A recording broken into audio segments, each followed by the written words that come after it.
You are listening to the Horse Radio Network, part of the Equine Network family. What a beautiful day for horses in the morning. You are listening to the #1 horse podcast in the world. Here is your entertaining look at the horse world and the people in it.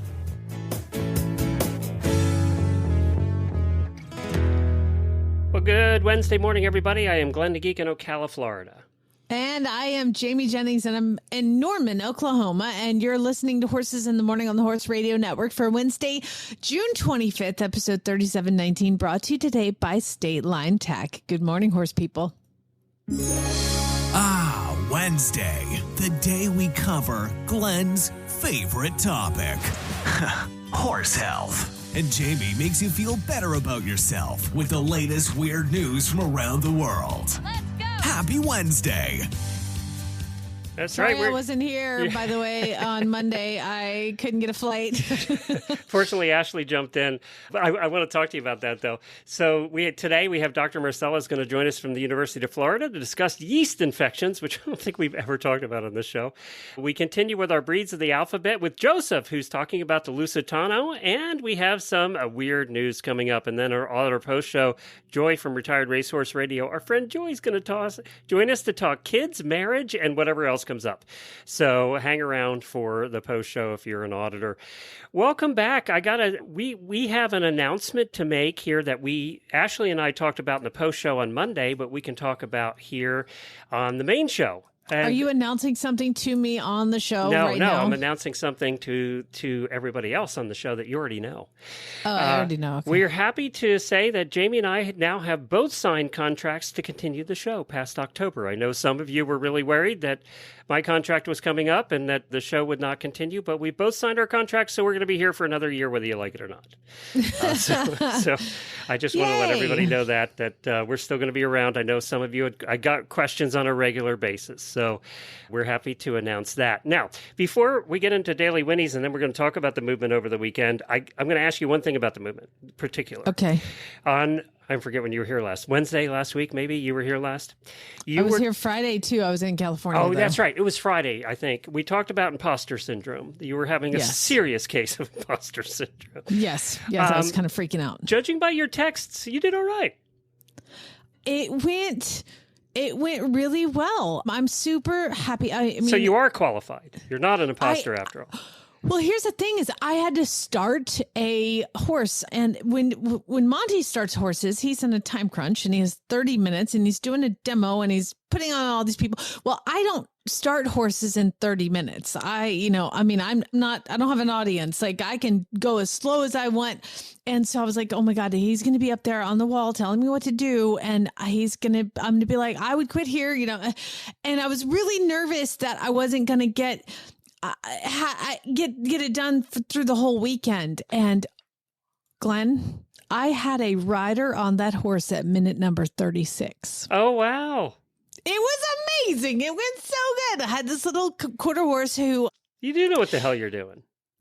I kind of did. Yeah. And I nailed it too. And it was funny because at one point Monty was like, what would you do next? And I was like, well, I wouldn't start with the saddle. I would start with this. And I did a whole other extra step that I do at home, which is add a surcingle before the saddle because I think they should feel the girth. And then we get the saddle on the horse and I send it off at a canter and he's like, wow, it's not bucking.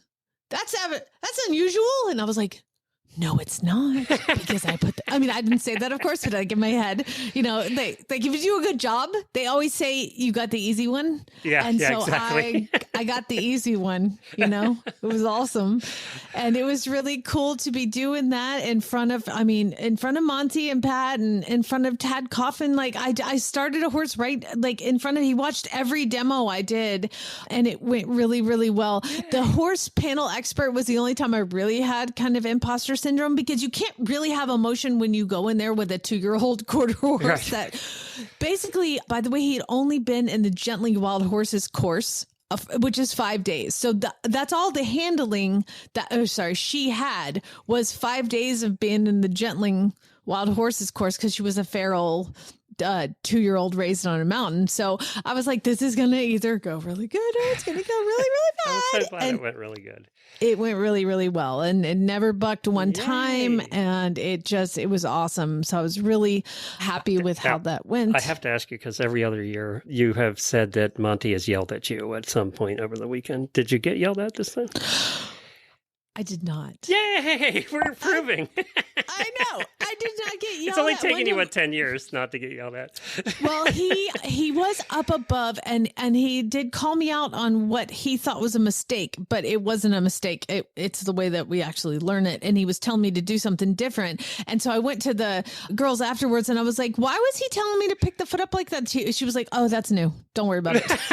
So I was like, okay. So he continues to evolve things. Oh, I just didn't know about the evolution of that concept, but yeah. So it went really, really well, and there was a couple times I heard him go, "Good." That's what you get. That's like the nicest compliment ever. Good. Well, I'm glad it went so well. It did. And I mean, I can't tell you how unbelievable Tad Coffin is. I want to talk to you about that. We'll do that Kelly. after the Daily Whinnies, okay? I want to find out more about that.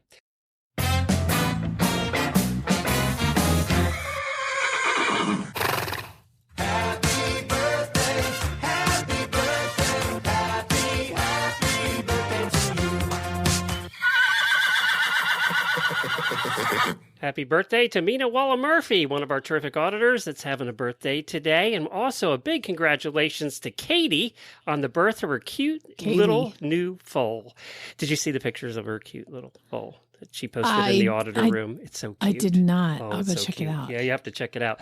And then it has a unique blaze. And you tell me when you check it out what you think the blaze looks like, because all of us thought the same thing. And I'm not going to say it on here because I'm not allowed. Okay.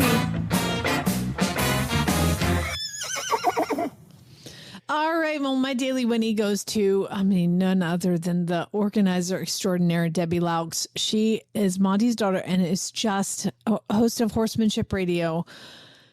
That woman has more energy at her age than I had when I was 21. I mean, it's insane. She has a lot more than I do, that's for sure. She's just the most impressive. And I've now known her for 10, 12 years. And I have never heard her, number one, get mad. Number two, swear. Two things that I don't understand. I guess if you're the daughter of Monty Roberts, you've learned to control just like he is around the horses. I don't know. It's amazing. She's just an absolute angel. And her mom, Pat, is just one of my favorite humans on the planet. And just being around those two women is just so inspiring and awesome. So I just wanted to give them my daily Winnie. So you were also hanging out with Tad Coffin. What stood out for you from the weekend? Oh my gosh. Okay, let's see. Tad took this mare. I will tell you that the Ewell is this, that we had him on to talk about it. And it's this little disc that you can put on the horse's halter, on a dog collar, or on you. And I've been wearing one all weekend and today, and it's amazing. So it blocks any blue light on your phone or anything. And that's kind of how the TheraTree works that he has too. All the technology he talked about is amazing. So I bought Lucas an Ewell and Chad one to help with the blue light and all of the EMF that he'll get in the airplane, or Lucas gets from the computer. And so that really stood out to me, is that technology. Everybody should have one on all the time. My energy level is like crazy higher. I got up at 6 and rode. This piece of equipment is amazing. Definitely go check it out. And if you have any questions, just ask me or ask Tad. It's called Ewell, and the website is, I think, ewell.life. And it's basically, if you guys remember, the TheraTree is this. He started by building the saddle, and he's got all this technology in the saddle tree. And then he realized, we'll make it into a smaller version that's more like easier to put on than just wearing a saddle because it can wear it for a long time. And I've had horses that have weaved and stall walked and cribbed and all these behaviors. And when they're wearing the Theratree, in 20 minutes, they're asleep. So that's amazing. I had the horse that self-mutilated and I put it on him and he quit. He just stood in the stall. It was crazy. So in an effort to make it even more accessible, he brought them down to like a little disc the size of like maybe a silver dollar, and it has a clip on it, or it has an attachment for you to slide it in your halter or your bridle, and it causes like immediate relaxation and it helps with hydration. It's voodoo, black magic, but it's science. And when I don't understand science, I call it that. But it has some amazing properties that and metals in it that block blue light, and apparently, like, you know, with our, everybody rides with their cell phone, and that's an electromagnetic frequency on your phone that is emitting, and horses are so sensitive that they get all of that and they feel everything, and it can cause tension and it can cause, you know, excitement and kind of hyperactivity in horses and in dogs. So you like Homer has a GPS tracker collar, and I'm like, oh my God, he's getting that EMF electromagnetic frequency like all the time, and it can't be good for him. It's attached to his neck. So I put an E-well on his collar. Does it have to touch the skin, or does it just have to be in your proximity? In your proximity. So like if you just keep it in your pocket or something, it has like a 3-foot radius. Like the Theratree, they say, has a 9-foot kind of umbrella around it. And the E-well has, like he said, smaller, but like a 3-foot radius. So wherever you're putting it, I'm just telling you guys, it's amazing. So ewell.life. And so that really stood out because he had an ewell on this mare's bridle, and then he was riding in his saddle, and he also put the Theratree on her beforehand. And this is a mare that has kissing spine and has not diagnosed kissing spine, but a very bad back. And so he palpated her back at the beginning, and just running his hand down the top of her top line, not squeezing, not pushing. She tried to kick him several times. Put the Theratree on him, then put the saddle on and had the E-well on her halter. He hopped up on her and rode her around and had her trotting with her nose on the ground slowly while he was doing a sitting trot. By the way, the guy's a master of sitting trot. Like, it's incredible. Just watching him ride and communicate so quietly. The ones of us that were riders were like, I don't even see him doing anything. And I'm like on the ground level while he's in the arena trying to see any aids. And it was just the difference masterful. Between an Olympian and the rest of us. It's almost like the guy was a double gold medalist or something, you know.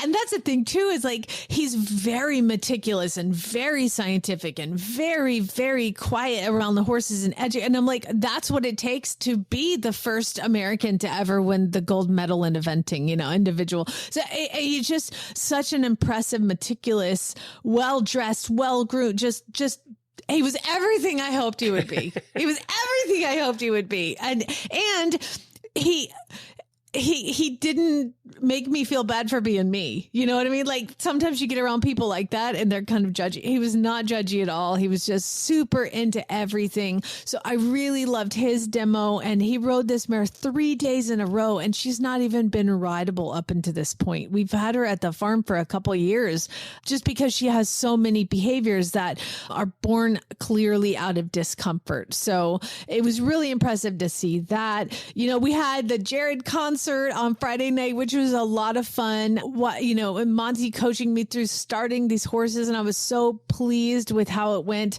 Nellie Kennedy did a talk on leadership, and I want to, she was talking about how you start conversations with people. And I wrote this down because I thought it was so amazing. You know, when you walk up to somebody and you're like, how's it going? They're like, oh, everything's fine. And they walk off. She said, instead of doing that, walk up to somebody and say, good afternoon. What has your attention today? And I was like, oh my God, like that's, if you actually care when you ask somebody how they're doing, that is such a great way. What has your attention today? And I mean, and so then I was just asking everybody that all weekend, like, what is your attention today? It's so fun. And I just wrote that down as like really a cool way to just communicate with people I like that and kind of it's like, so open-ended. yes. Yeah, like when I'm at conferences, I'll say, what have you learned today? I'll use it because they're at a conference, right? But I like this because it's so open-ended. Yeah. What has your attention today? And she was just really, really great.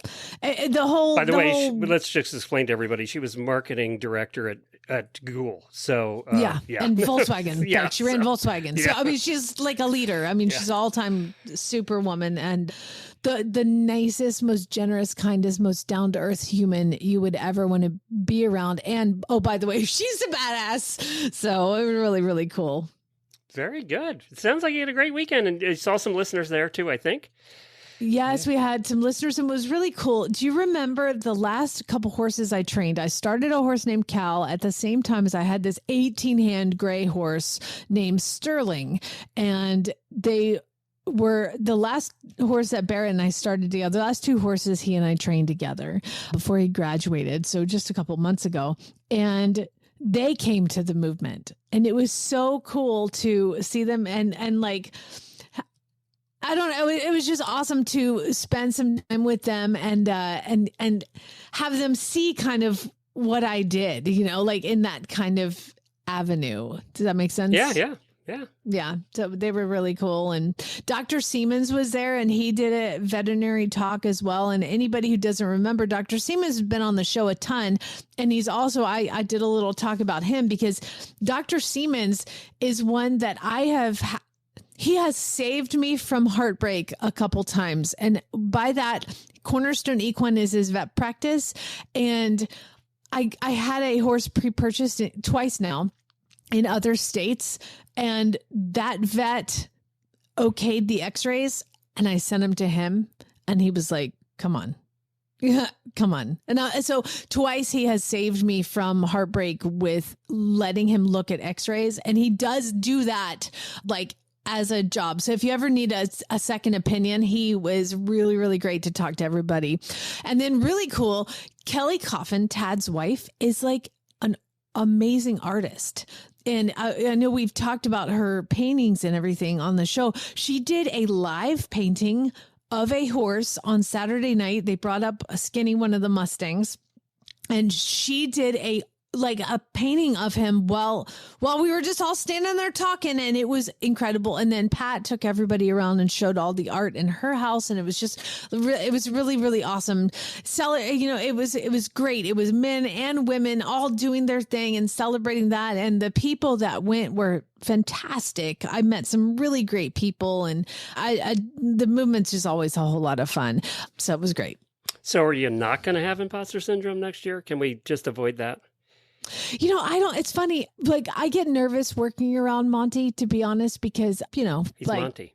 He's Monty, but I don't get imposter syndrome around him. I just know I'm going to get in trouble at some point for screwing I think you more something had up. that with Tad being there and everything. But that was the problem. And at the very end, you know, we're all sitting there and we're like having a panel discussion. Remember, I talked about how nervous I was to be in that panel discussion.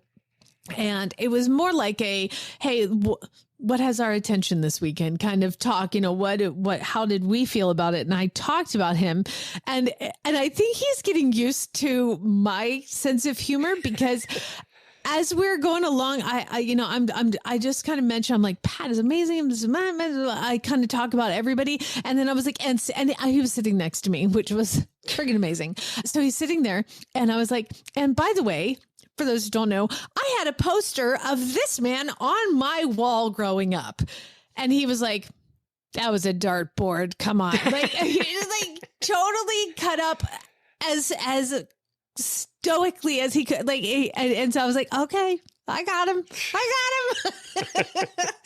So it was really, really cool. And he kept saying the mare that he was riding, he was like, oh, I love big ears on a thoroughbred mare. I love big ears on a thoroughbred mare. Well, he won the gold medal on a thoroughbred mare. Mm. And so her name was Ballycourt. And I was like, they were taking questions. And I was like, I have a question. Okay, go ahead. And I said, your Olympic mare was a thoroughbred. Did she also have big ears? And he was like, the biggest. So now I'm looking for horses with big ears because he said they're smarter. So it was really, really cool. And I had something really cool happen too. And I'll just tell you this and we'll move on. I was given a gift by Pat Roberts and she gave me, here we go. I'm joining Jen's club. She gave me a Western saddle, like a legit Western saddle, not a Tack, not one of my other crappy ones that I have been sitting in my tack room forever. She gave me a legit Western saddle. And so I had to buy a saddle, like carrying case and put this saddle in the carrying case. And I checked it, brought it home. Jennifer loves it. She's loving it. I am so excited to get it started. I'll use it tomorrow. I think it makes a difference when you have a good one. I think it really makes a difference. I mean, that's the thing too, is like I have other ones, but I've never been comfortable in them, and I got to ride in this one, and oh my God, it's so nice. Now the problem is it's 40 pounds, and I'm gonna get hoisted up on the dang horse, but I'm excited. And it was just like, I was like, this is a gift that I will treasure forever and like leave it in my well. Like, you know. And you remember her telling, Jennifer telling us when she got hers that she wouldn't really need the horn. She could take the horn off and be fine. Well, James acted up a lot on a ride the other day, and she was very happy to have the horn. So there you go. So it does help other than roping. Okay. Yeah, I mean, he apparently was doing some, 360 spins at record speed. And yeah, so it was fun. Hey, you know what? If you dream of winning awesome tack, riding gear, or even a brand new saddle, check out our friends at State Line Tack. They do giveaways every month. You think we do giveaways? They do bigger giveaways. Their monthly giveaway, you just head on over right to statelinetack.com/monthly giveaway, and you can check it out. It's different every month. They always post who the winners are. It's very easy to sign up. You don't have to buy anything to sign up for their monthly giveaways. And a lot of times it's like $1,000 worth of stuff, sometimes clothing, sometimes saddles, sometimes, blankets and things like that. So it's always changing, and you want to head on over to statelinetack.com/monthly giveaway. That's cool that they post who won, because Yes. I enter this every month and I'm like, you almost always wonder in these contests if nobody wins, they're just collecting emails or whatever, but they actually post who won. And if you'll notice, I'm not one of those. Even though every freaking month I enter this giveaway. Someday, we give so much stuff away. I never get to win anything. I want to win something. They have products this, and I've never heard of Equine. That's a new company for me, Equine. I don't know who Equine is, but they have this month's prizes are a whole pile of stuff from Equine, which looks like really nice clothing and helmets. It looks like hunter stuff. That's why maybe that's why we don't know it. But yeah, so check it out today, and don't forget you get coupon code HRN at checkout. You get 30% off any order over $129, and this is on products that they're allowed to put discounts on. So just put that in at your checkout, and it'll show which products get the discount. That's HRN at checkout. It's time for Breeds of the Alphabet. From Arabians to zebras, we take you on an adventure, highlighting a breed for every letter of the alphabet. Can we do it? Stay tuned in 2025 and find out. Well, coming up first today, longtime listeners will recognize Joseph. He is of Flex and Fork fame, but today we're not having him here to talk about Flex and Forks. By the way, thank you, Joseph. Got our new ones, and they're all shiny and yellow. And I don't want to ever get them dirty. I didn't even want to use them to clean poop. But I did, and they work great. But today we're talking about Lusitanos because we are doing our breeds of the alphabet, and we're at L. And when Ashley said, "Who do I talk to about L?" I said, "I know a guy." So tell us about, you started with Lusitanos when? Hi, Glenn. Thanks a lot for having me here. I got involved with Lusitano Andalusians, which are both from the Iberian Peninsula, probably 25 years ago when I married Diane. And I just absolutely fell in love with the breed and spent the next 10 years of my life just going crazy about the breed and everything about him. When you went overseas too, right? I did. I started out going to a riding facility over there called Alcanza. And I was so taken with the entire idea that I actually started a complete website to send qualified clients over to a facility that I began a business with called Morgado Lusitano. And Morgado is still existing today, and it's one of the top rider destinations probably in the world for riding the Iberian horse. Is it Spain? This is in Portugal, just outside of Lisbon. Okay, great. Well, where does the Lusitano come from? How does it start as a breed? Well, if I understand it, the Andalusian and the Lusitano are genetically the same horse, but since Spain and Portugal aren't the same country, they had to kind of separate the name of the breeds. I think some of it happened after World War II, with the Lipizans and everything else, but I'm not absolutely certain. What's interesting to me was that the Andalusian was, at least the ones that I had, were more of a carriage horse than not. But the Lusitano was really developed as a bullfighting horse. And they have tremendous balance and prowess and bravery, and the whole way that they're built is just amazing. And plus the Lusitano, it's one of the foundational breeds. It's like an Arab, and they've been part of humans interacting with humans for generations, if not millennia. And there's nothing that you can really teach a Lusitano or an Andalusian that they don't already know, which means the limitation is only with how much the rider knows. I take personal offense to that. I was going to say, I don't see your Andalusian in the bullfighting ring there, Jamie. You know what? It's funny. Like Joseph, he is the spookiest Andalusian on the planet, right? Like but I think it's because he's so smart. Like he notices everything, and he's working on controlling his emotions. But I would say that he is just absolutely so intelligent and so calm, and I mean so gentle, but he actually descends from bullfighting lineage, Glenn. And I'm like, that's the most hilarious thing ever. Well, and it's the interesting thing is that and we're going to talk about Lusitanos here, but I'm referring to both. Lusitanos, if you laugh when they spook, they will immediately calm down, and they will also spook in place. So it's not like an Arab, which is going to spook by fleeing, right? And I'm sure you know why this occurs, the difference in where the two grew up and the sight lines. So as long as you aren't reactive, the horse isn't going to react. And normally when they have fear, a Lusitano has fear, they will respond by collecting, and then they will fight in place. And so as long as you don't spook, they won't spook. And one of my early jobs, if you're going to want to call it that, when I went over to Portugal to learn riding, was taking Lusitanos that had come out of the bull ring and they had unfortunately been gored by a bull. And so at that point there, it was no longer fun and games for them, and they would spook at absolutely everything. And so they would put me on these horses so that I would learn to have a better seat. And after a while, I just loved the impulsion, the instant impulsion that these horses gave to you. And then because riding a horse so much, you're trying to develop impulsion. In other words, that collection underneath, that power, you're trying to develop it. Well, when they give you all of this impulsion on their own, it's really a lot of fun to just learn how to ride it and not react to it by saying, oh my God, I'm going to fall off, or you're going to want to run away, or anything like that. Just enjoy it. And then pretty soon it will calm down. And I remember my instructor used to tell me all the time that it's crazy that the horses spook and you laugh.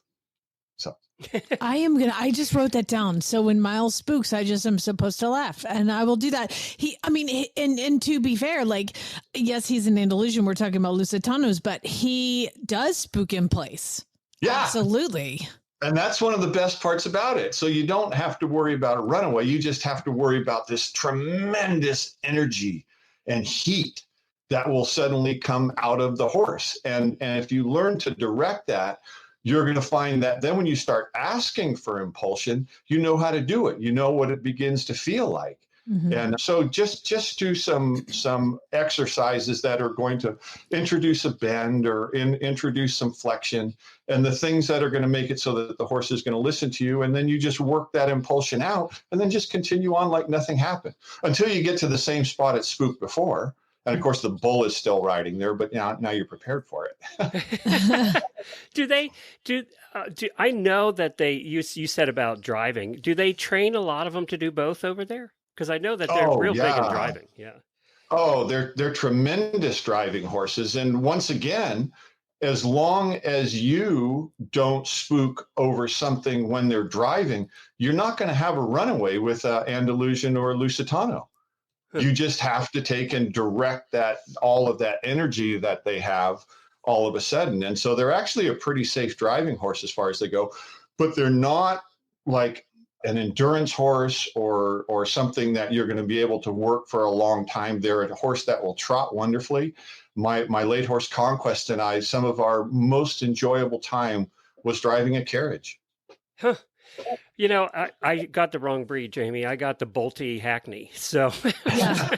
You chose poorly. I did. I should have got a Lusitano. So I assume we see them in dressage and things. Are they used in a lot of different things, or are they mostly in the pretty stuff? Well, I would say you could call it the pretty stuff. Dressage by itself is performing things at certain spots in a dressage arena. So at X or a Y or whatever it's going to wind up being, you want to have a change of lead or a change of bend or a change of pace. Classical riding is more like preparing the horse so that when it's balanced and in hand, then it will change. And so it sounds like a subtle difference, but if you're doing it at a spot, then you may not have your horse in balance, and you'll sort of force it in a way to make the lead change or whatever. Classical riding is all saying, okay, I'm going to balance the horse, and now that you're balanced in this way, I'm going to do the change of lead now.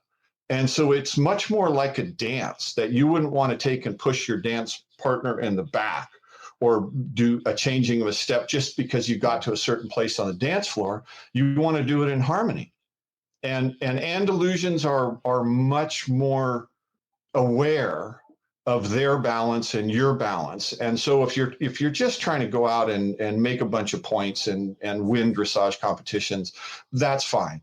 But if you're really trying to learn to ride classically, I'm going to explain the difference again. If you have a basketball and the basketball is bouncing in your hand and you want to have a bigger bounce, you would generally the basketball and the downstroke, right, which will make it bounce more. With an Andalusian, if the ball is going up and you put your hand underneath the ball while it's going up and you lift the ball, it will still affect the bounce. Making more force when you're lifting doesn't really do a whole lot. Making a lot more force when you're bouncing down is going to make a big effect on the horse. Well, Andalusians like to have lift when you're training. They don't like to have force on the bounce. Does that make any sense? I hope it does to Jamie. I was going to say, not to Glenn. Not to me. I hope it does to you. It's completely different than almost every other horse. Almost every other horse, you can apply more leg and you will get more movement. With an Andalusian, you don't apply more of something, you reduce the side that you want it to move into. It's very hard to explain this. It took me years of going to Portugal to figure out what they were talking about. And I could go into this for a long period of time. But just suffice to say, there's a difference between training an Andalusian or a Lusitano and any other horse. Have you noticed that, Jamie? I would say that it's very, in my experience, is very different. Now, this is my only Andalusian and that I've ever had. And I've also spent so much time around thoroughbreds and quarter horses, but it is, it's very different. And just today I was telling Pat Roberts, I was like, I'm going to make my Andalusian a reining horse. And she was like, let's see those spins, like laughed. I started getting like pivots today on that inside hind leg. And I was like, oh my God, he's so naturally collected, set up for that, you know? Yeah. Yes. I can say that if you would like me to help get you some time at Morgado Lusitano, spending time on a classically trained horse, specifically horses that can do airs above the ground, So, or lead tempi changes, all of the things that you would love to be able to do, but you never get a chance to ride a horse like that. I can enable you to go on a horse vacation. Oh, there you go, Jamie. There's your vacation. There's my vacation. Now, here's the problem, Joseph, is I don't think that I can go back to Portugal because all the road signs in Portugal are in Portuguese, right? So like Chad and I didn't realize when we drove our rental car from Spain over to Portugal that they're all toll roads. And I didn't know that. And I'm pretty sure I owe the Portuguese government about $50,000. So I don't know if I can go. Okay, if you land, I understand your frustration. If you land in Lisbon, you'll be picked up by a person from the facility. You'll never have to leave the facility. Oh, you'll be safe then. Nothing but be immersed in riding for the entire time you're there, and you'll come back and you'll be apologizing to your horse. Okay, listeners, who wants to go to Portugal with me on an equestrian vacation? You're always complaining that all we do is cruises. It would be great for everybody, and you would be welcomed with open arms. And I spent literally years at that facility riding horses. Wow, how cool. What an amazing opportunity for you. How did you get involved with them?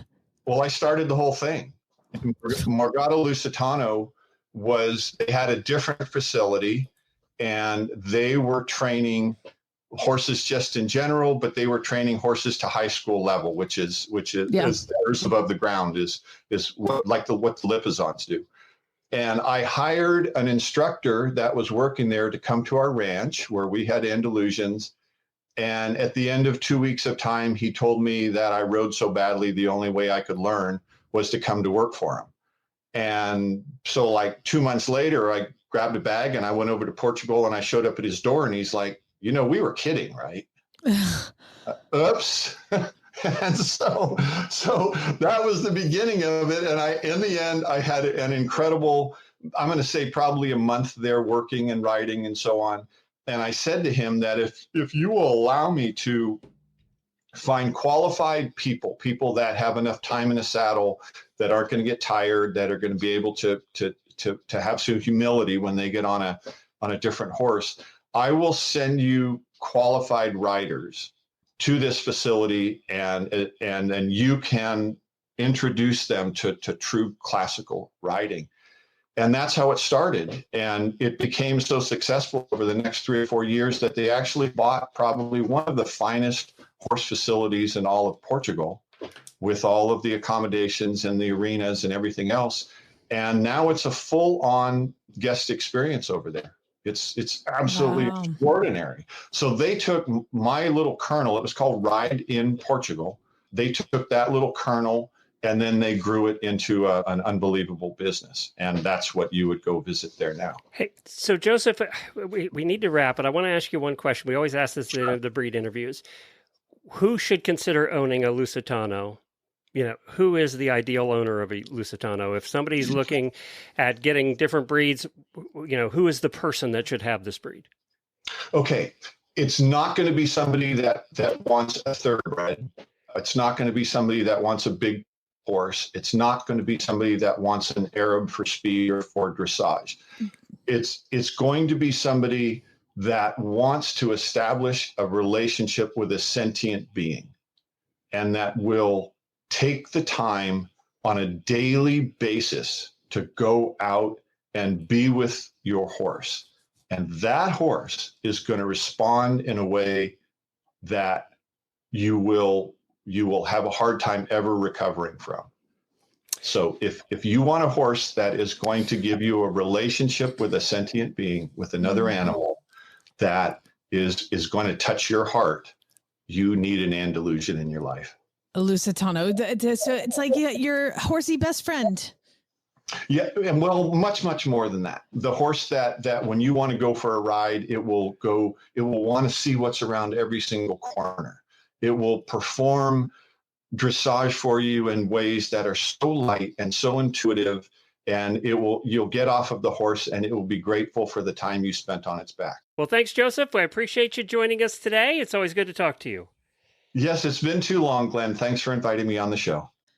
This Horse Health Report is brought to you by Daily Dose Equine, non-GMO core nutrition for horses and ponies of all ages. I would like to welcome to the show Dr. Rosanna Marsella, and she is the veterinary dermatologist and full professor at the University of Florida. Thank you so much for joining us. My pleasure. Now, Glenn and I have covered for 15 years horse health topics. And I really think this might be the first time that we've covered this. And I also think it's the first time I've heard this word. And I've been involved in horses for a long time. And you tell me how to pronounce it. And it's called malassezia. Malassezia, yes. What is that? Well, it's a name for a yeast that we see in allergic individuals. I mean, people get it, horses get it, dogs get it. And it's just an overgrowth on the skin whenever the skin is moist and irritated. For example, in horses, the most common scenario is when horses have a fly mask for too long and they sweat underneath, they are prone to get a yeast infection. So, and it's most of the time is malassezia. Okay, so the yeast infection, because I mean, as a woman, all of us know what that means in human world, unfortunately. So, in horses, it's not that area. It can be pretty much, I guess, anywhere on the skin. Yeah, so in people, the most common scenario is that you are on antibiotics and that kind of alters your flora. And so you have an overgrowth of candida. But in horses, that has nothing to do with an antibiotic course. Has everything to do with an imbalance of the flora of the skin. And is frequently both bacteria and yeast that rather than being competitive with each other, they are what we call symbiotic. So they help each other. So many times they go hand in hand. And sometimes, people are concerned that this is the result of an antibiotic course, but it's not. It's just it's an indication that the skin is inflamed and it stayed moist for extended periods of time.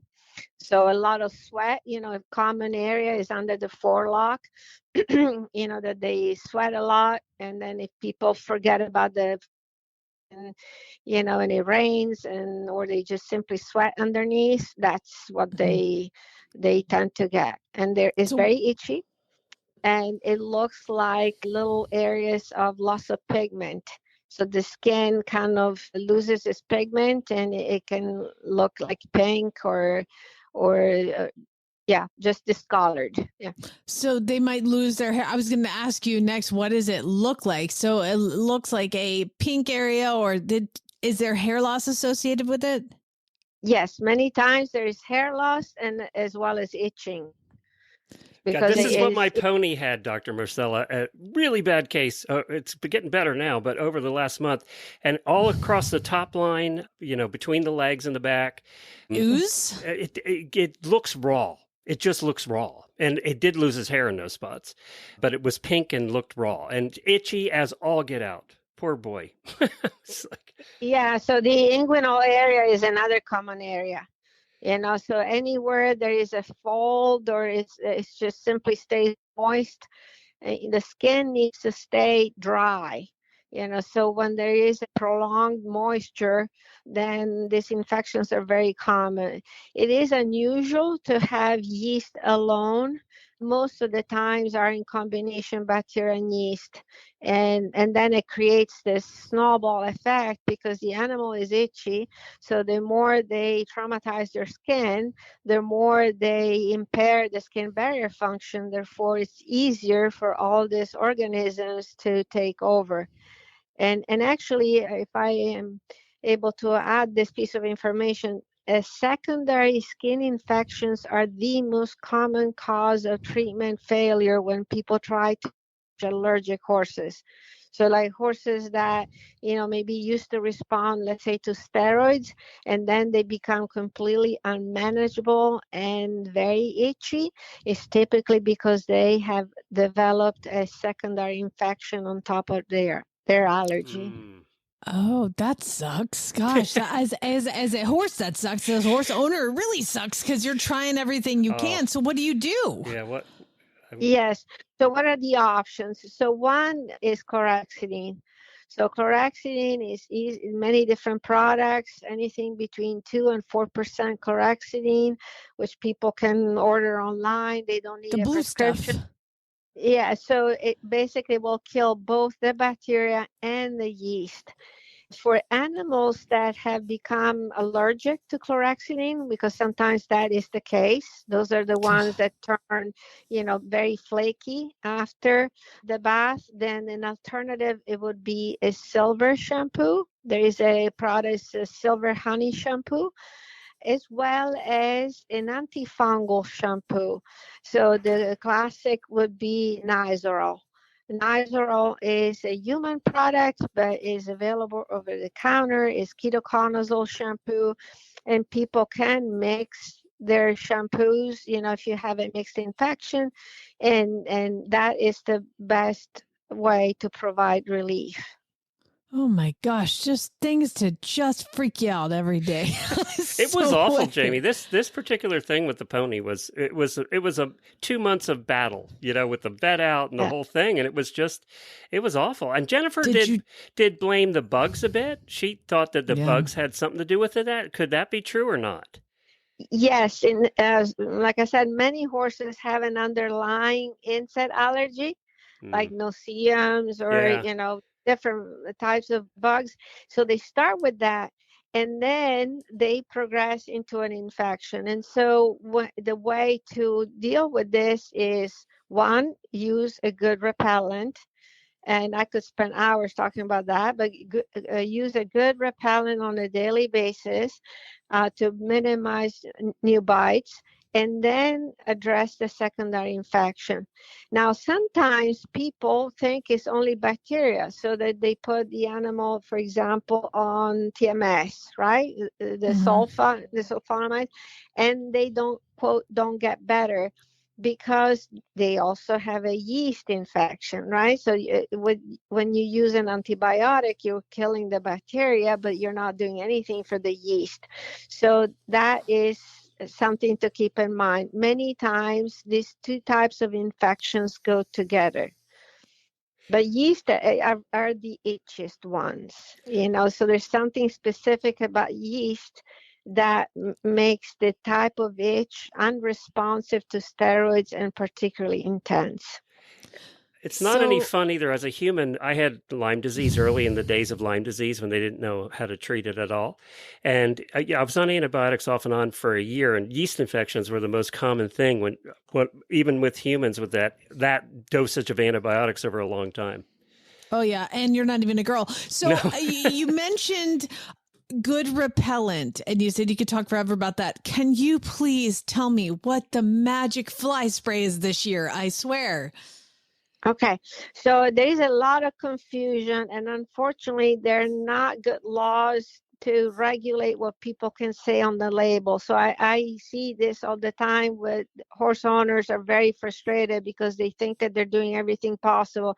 But there are some products that claim to have repellent activity when they don't. So I encourage people to always look at the label. So let's start with this. Pyrethrin is not a repellent, it's an insecticide. So it means that if you spray a fly that is already on the horse, it will drop dead, but it will not prevent the fly from landing on the horse. So if I have a horse that is allergic, then I want a repellent. So you need to have permethrin, and some products have very low percentage of permethrin. So it's very important to look at the label. You want to have at least like 0.5% permethrin in order to be a repellent, or you can use a permethrin derivative like cypermethrin, in which case you can use a lower percentage. I mean, I can give commercial names, but I don't want to, in case this is not allowed. But those are the ingredients. For horses that become, quote, allergic to those types of chemicals, you can go botanical. And so in that group, the most effective is neem oil. NEEM oil, and has to be 1%. There are some products for horses they're ready to use so that people don't have to do any dilution. If people buy the concentrated neem oil, they need to dilute it. Now, other options like garlic, garlic is not a good repellent for bugs. And citronella is very short-lived. Avoskin So Soft is very short-lived. So all this, all these things basically will last a very short amount of time. So the longest acting products are either a permethrin derivative, or neem oil. Oh my gosh, I've taken so many notes while we're on the phone. Okay, so we've got the pyrethrin is not good. It's an insecticide, which I don't really want to spray on my horse or get all over me. So it will kill the bugs dead. So that spray your floors and tack room with. But permethrin or cypropermethrin would be the ones that would be a repellent. Now, if you want to, I'm just repeating what you said. So make sure I got it all straight. Neem oil, 1%, dilute it. And we all know that there's, I think Equiderma is the neem oil spray. And I do have some of that. And then there's that yellow bottle, I think it's called Piranha. Is that permethrin or pyrethrin?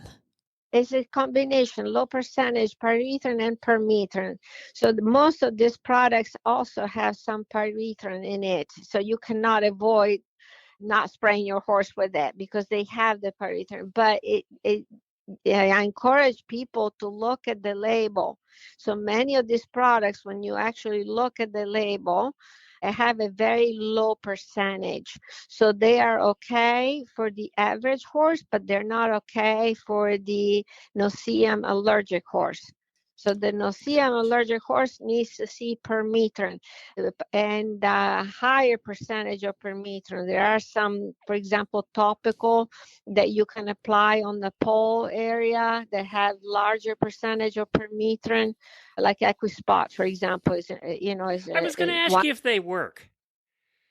They work for this selected areas, right? So, for example, no-see-ums the different species of no-see-um, some would like to feed on the face. Of course, people don't spray the face of a horse, so then you are left having to decide whether you use a fly mask or you use a topical repellent.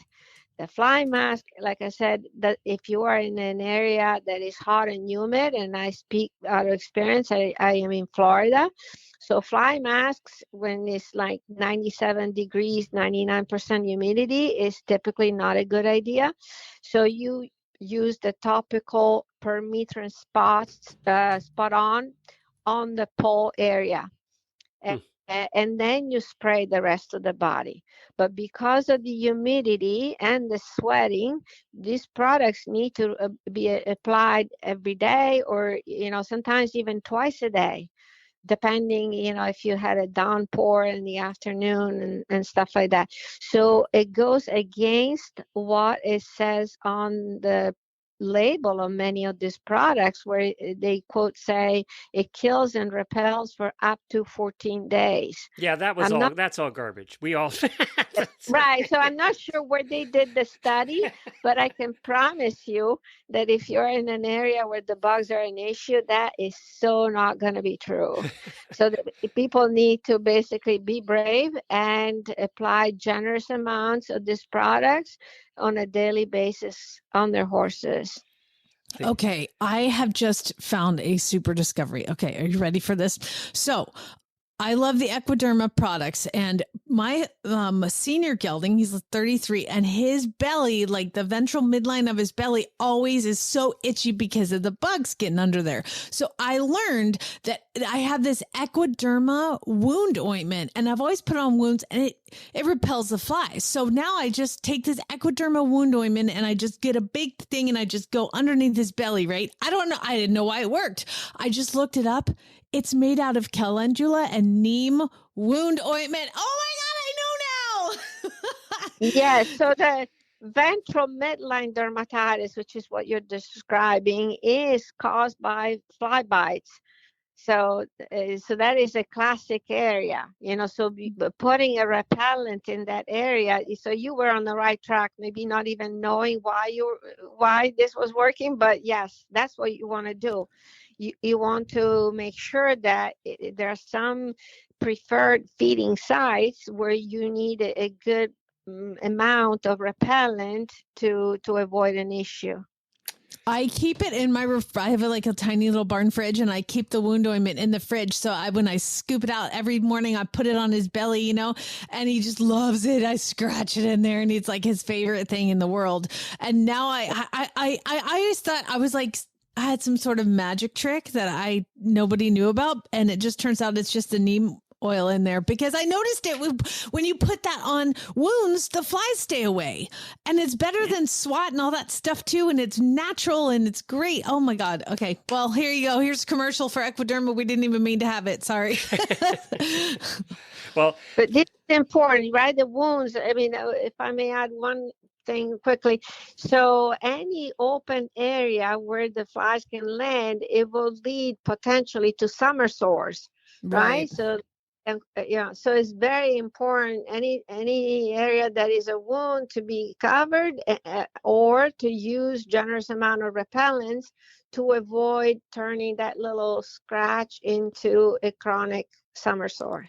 Oh my gosh, you are so fascinating to talk to. I could talk to you forever about all of this, but I did want to touch the topic that I found out that you actually, speaking of our last guest, you actually own Andalusians too. We're like best friends already, I can tell. Yes.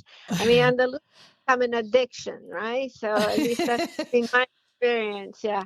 I started with them over 20 years ago, and now I have quite a few at the house. And once you have an Andalusian, I think it will be very hard to be satisfied with another breed.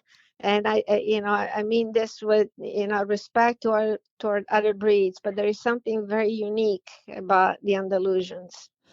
Well, we were talking before we started about the fact that they kind of pick one person, and I 100% feel that. I've had a working student, an exchange student live with us the past year, and she rode him all year and had so many different issues with, like, he wouldn't stand at the mounting block, he wouldn't do this, he wouldn't do this, and now he's back to me because she's gone. And I mean, he came to the mounting block today. He's like, he walks up to me and just puts his head down by my knees so I'll scratch his ear. He just, and I just like, I'm like, oh my God, I forgot you love me so much.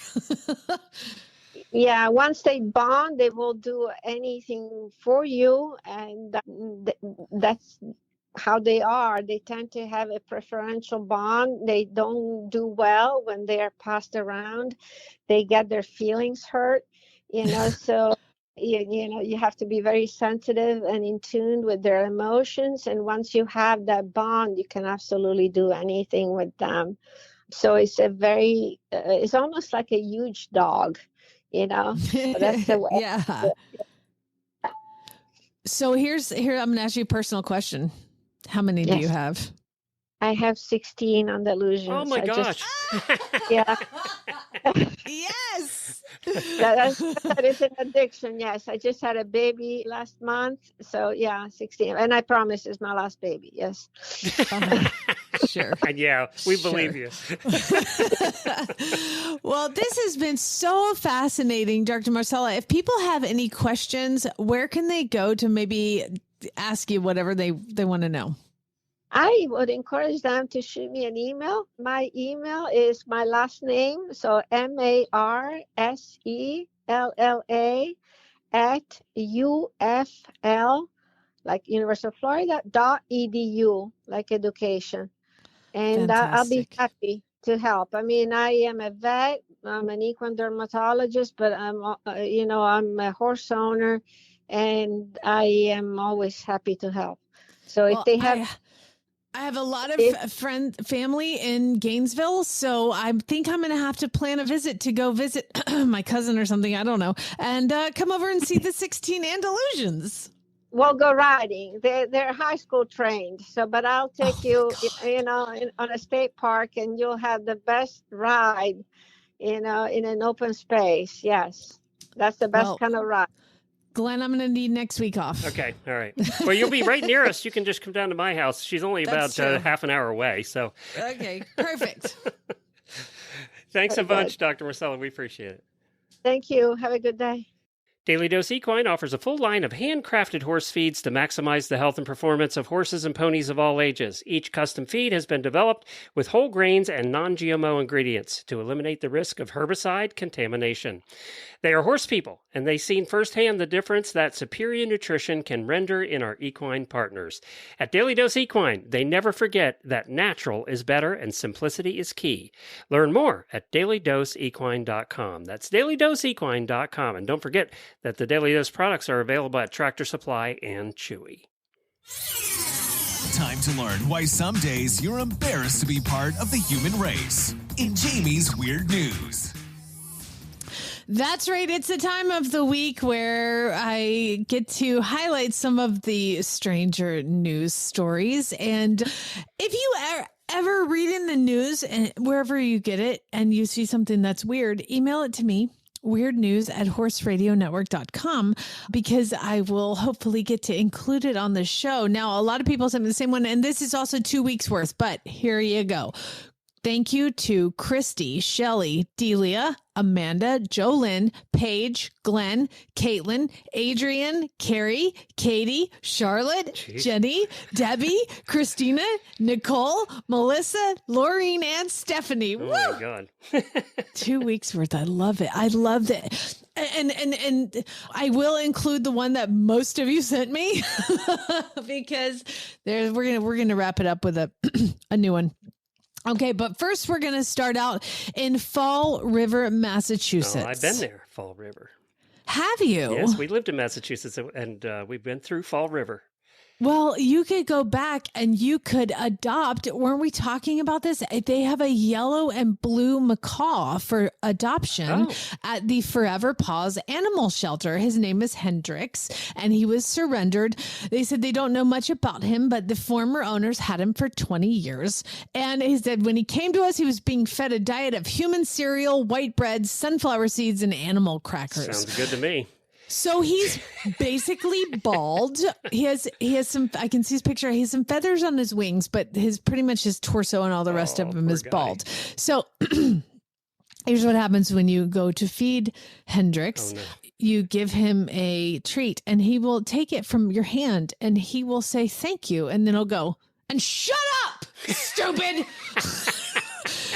They said the problem is if you adopt Hendrix, you're basically, this is a quote from the people at shelter, you're basically adopting Samuel L. Jackson. The bird is rated R, parental advisory required. He knows a lot of cuss words apparently, and he is not for the faint of heart, they say. But yeah, I need to get him so we can have him for the post show. I think that'd be hilarious.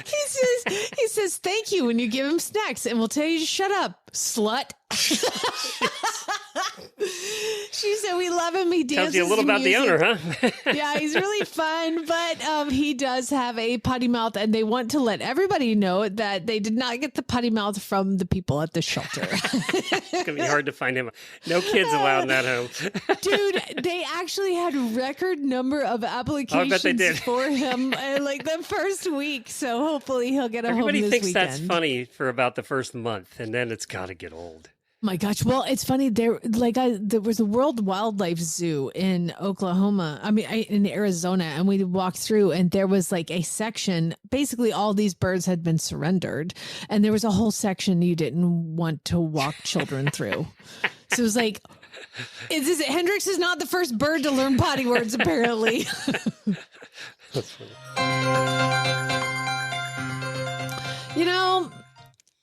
With disc golf, like, Frisbee golf. Frisbee, yeah.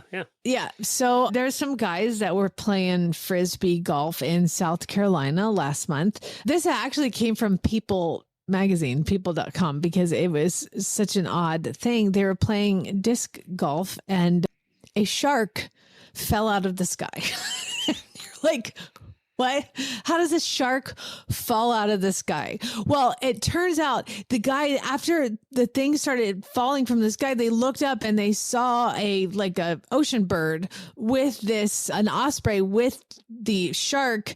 And it was like dropped it because it was getting chased by two crows. So the osprey drops this. It's a hammerhead shark. It's probably like 14, 15 inches long. And this osprey had grabbed it and was getting harassed by these crows and then dropped it.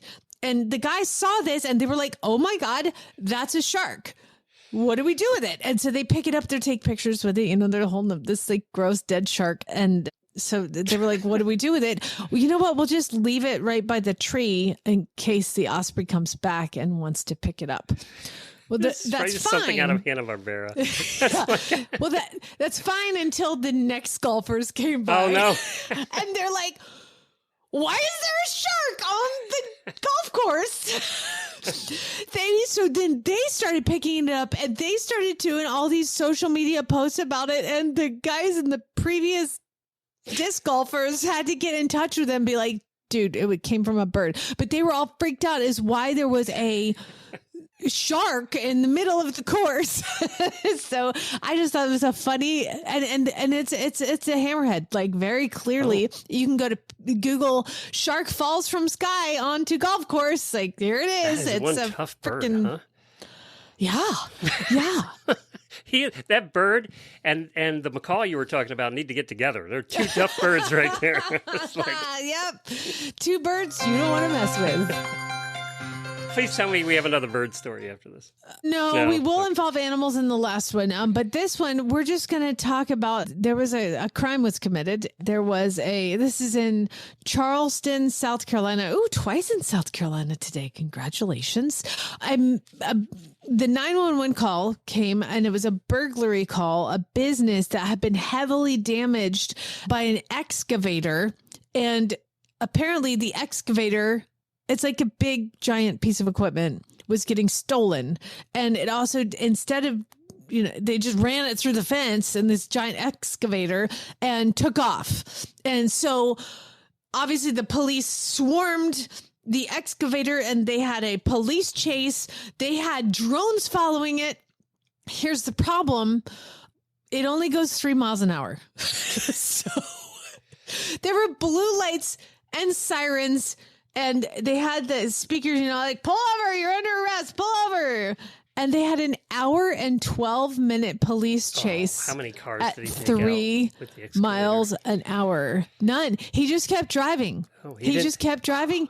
Usually they're plowing through cars, knocking down houses on the way. It's like... The police said the excavator was going so slow that the cruisers would have to pause briefly to several times a minute to not pass the construction equipment. Okay. So then eventually he drives onto the Charleston County Fairgrounds property where it got stuck. And then he got out of the excavator and tried to run, which would have been faster in the first place, dummy. Yeah. Tried to run and they followed him by the drone that was already chasing the excavator. And then they're like, oh, okay, this enough. Just open the door. And the dog jumped out and got him. How boring is that? How boring with an hour and 12 minutes? Think about 3 miles an hour. That is the speed of a elderly human walking. But you know what? They're going to be talking about that one in the lunchroom for years. Well, it made lots of news and lots of people sent it to me. He did go to jail and he's still there because nobody's bonding him out. So... And I did want to mention, too, on that note, that the new season of Chopper Cops is out, and Chopper Cops is following the Sheriff's Department helicopters here in Ocala. So if you want to see all the crime happening in Ocala, it makes us look wonderful. Let me put it that way, because apparently there's a lot of crime happening in Ocala, but Chopper Cops is really well done, so... check it out. That's cool. You've mentioned that one before. Oh, yeah. Well, the new season's out. Cool. We watched a couple episodes, and they do a good job of teaching you for the next episode because you want to binge it.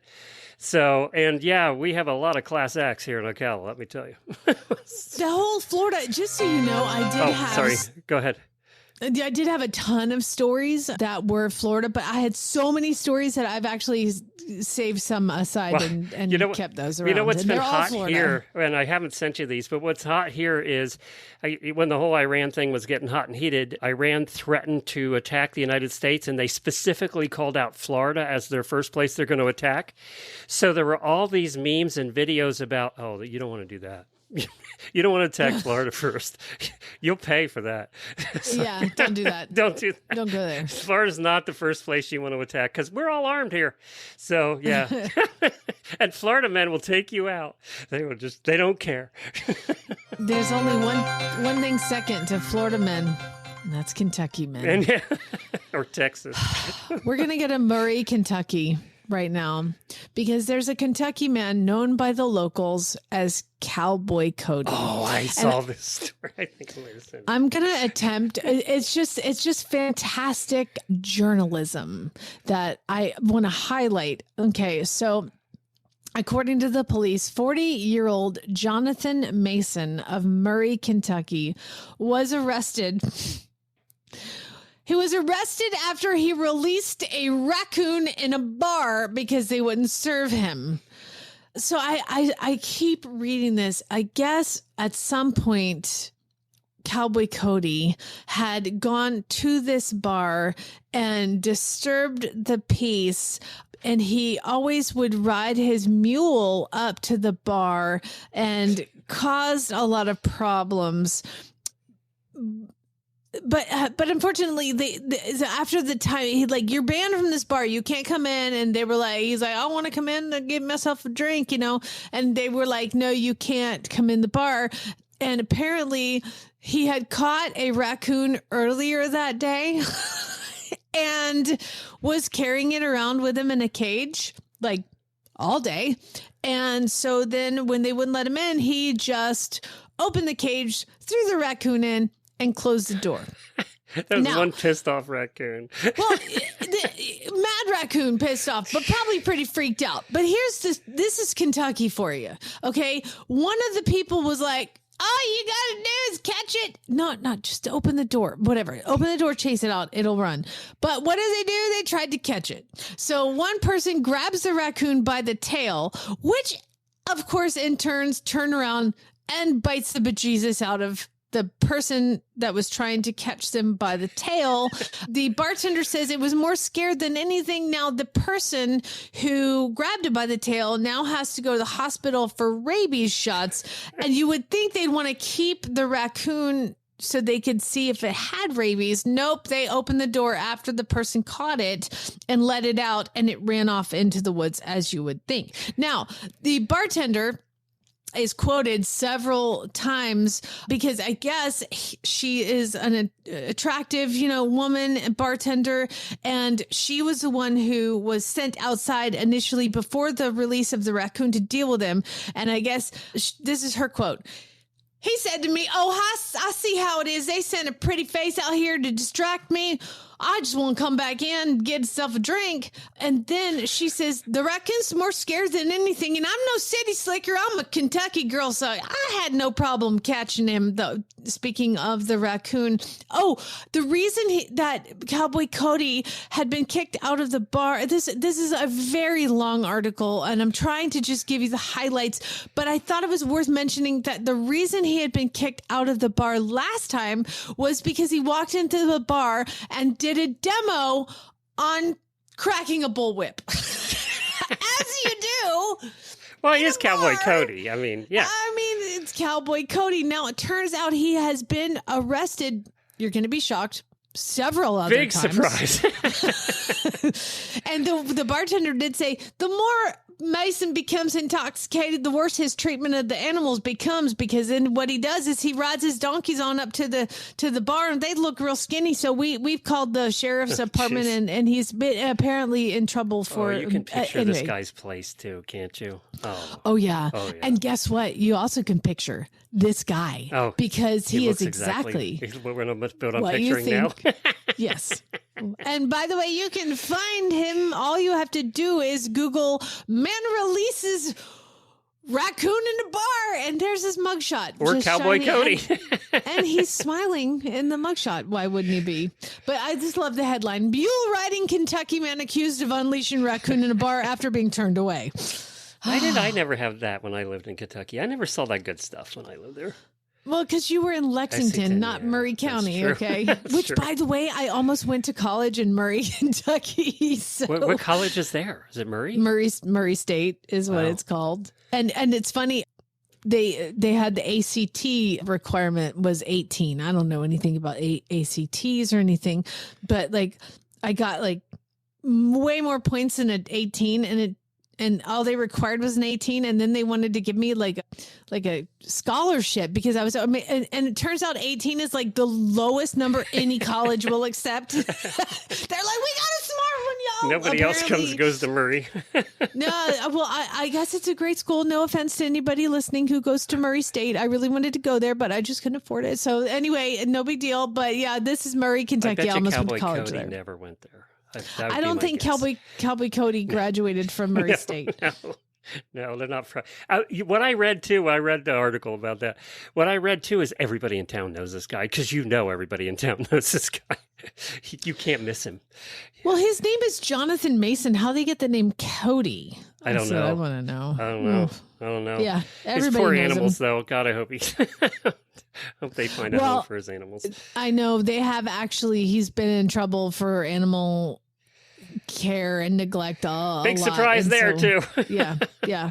Hopefully they've taken him all away because guess what? He's still in jail. Oh, good. Yeah, Nobody couldn't make bail. wanted him out either. No, big Weird. surprise.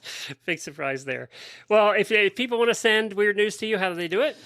Weird news at horseradionetwork.com. I don't tell anybody who sent me what story because some of y'all send me some dirty, dirty stories. And don't worry, I can't do them on the show, but I love reading them. Thank you, Delia. Oh, wait, I didn't say that out loud. Why does there that are not a lot of surprise them. me? I met Delia. We love you, Delia. She's not the only one, okay? She's just the most consistent.